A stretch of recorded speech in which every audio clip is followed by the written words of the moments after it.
Panel, we do not believe the government case in today's debate has engaged the clash that ought to be in today's debate. So we agree primarily that abortion, because this is not a pro-abortion or an anti-abortion debate primarily.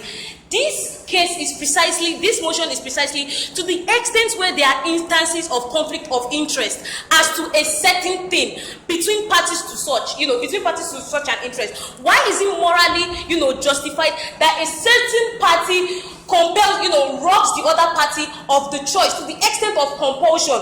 To the extent of compulsion in terms of this conflicting interest. So the key word here that we need to take note of is the word of compel. And to the very extent where they need to show us why they have to rob the mother, of her basic right to choose whether or not to take this child.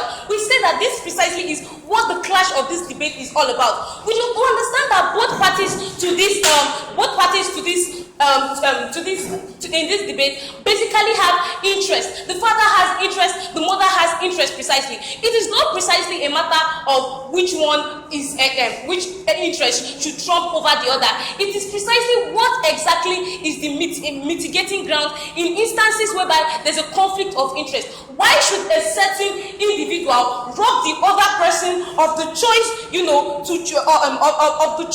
to make a rational decision as it both affects them? We believe that the opening government here, to be precisely, has spent 7 minutes talking about what does not speak to the spirit of this debate. However, at their best, we engage them. So they practically come to tell us the issue about rights, right? So we'll tell you that rights, precisely, or conception is not a thing of right, rather it's more of a privilege. That is why sexual activities, most often than not, sexual activities all do not result into pregnancy. And to the very extent whereby these things, all these sexual activities do not result to pregnancy, both partners precisely look for grounds to ensure that there is a consensus whereby where something they've not planned actually comes into existence. There are grounds whereby they could both compromise, right, panel? So to the very whereby these individuals could both compromise. Now the issue here in this debate is why is there an absence of compromise?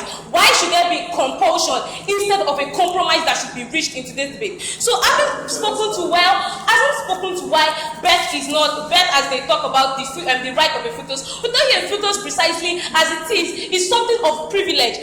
Explaining that sexual activities and sexual activities towards reproduction is not something that all generates, to conception precisely. So what precisely were we expecting for opening government? We're expecting opening government to talk to us as to the nature of contract precisely. So this is a contract between a father, and the mother to a child. Now this contract, what exactly is the vitiating element of a contract? What precisely makes a contract not a level playing ground for both parties? That is exactly what we'll be explaining on today's side of the debate. And secondly, we'll be showing you that there are alternatives to this such in the essence instead of compulsion, which robs the other party of the primary element of choice. So first and foremost, examine the nature of contract as it exists. So precisely, contract as it occurs between two parties, shows us ensures that there is an equal bargaining power. And when instances where there is not an equal bargaining power between those parties, we tell you that the distance or the level of power asymmetry is not to a great extent whereby there will be coercion on the other party to make a choice that is irrational. So we tell you on this ground that two things are present in today's debate as it regards to the contract of this kind of nature. We tell you that the very first thing is duress. The second thing is undue influence, panel. So to the very topic. Alright. Compromise is usually what is very intuitively first sought before compulsion is engaged. And what you're saying is completely ridiculous. Compromise is always first sought before compulsion. What are you saying? Okay, very well, panel. Compromise in this sense, as to the extent she said that compromise has to be first sought before compulsion comes into place. But we tell you that at instances like why should there be autonomy as to decision, even at instances where compromise fails? They believe like there's a need for individuals to have to have the elements to be able to precisely choose. And there's also a need. We do not holistically believe that individuals cannot in any way reach a negotiating ground. There is practically no essence.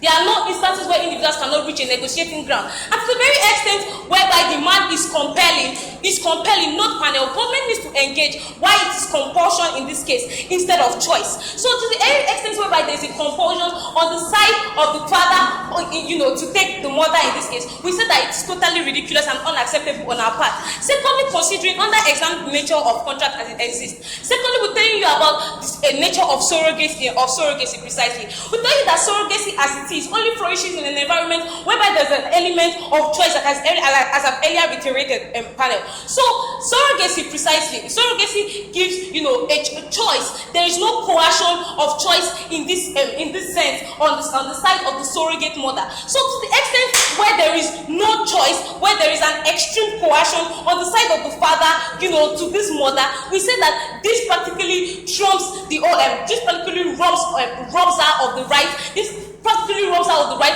of making, a rational decision as an individual. Now, Rukky will be telling us the consequences of this as to the reduction nature of this kind of thing if it exists in today's debate. So, two things, panel. First, we've been able to show you how the government in this case has primarily not engaged, the clash in today's debate. They need to show us, in instances of conflict of interest, why should parties not reach a compromise? Why should parties not negotiate? Why must there be a presence of compulsion? Until they explain to us the reason for this compulsion, we tell you that they fail. On this, we are proud to oppose. Thank you so much.